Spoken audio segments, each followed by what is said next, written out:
જે એલપીજી સંકટ વચ્ચે ધારાસભ્ય મુકેશ પટેલનું નિવેદન સામે આવ્યું છે અને આ યુદ્ધમાં ભારતને કોઈ જ તકલીફ નથી પડવાની તેવો દાવો કર્યો છે તેમણે।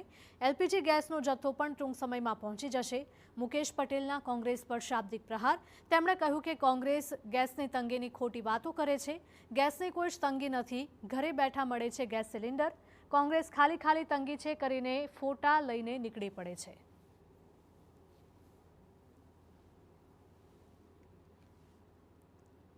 આપણે કોઈ તકલીફ નથી।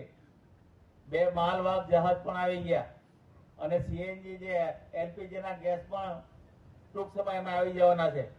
પણ મિત્રો આ બધા કોંગ્રેસી લોકો ખાલી બાટલાના ફોટા લઈને ગેસની તંગી છે।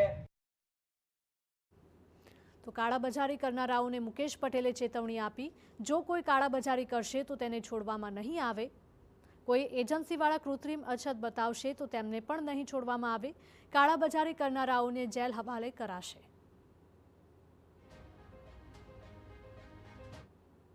કરવા ગયા એ બચવાના નથી, એને જેલના સળિયા ભોગવવા પડશે। કોઈ પણ વ્યક્તિ, કોઈ પણ એજન્ટ કાળા ધંધા કરવા ગયા અને કૃત્રિમ અછત બચાવવા ગયા, એને ક્યારે પણ આ સરકાર છોડવાની નથી।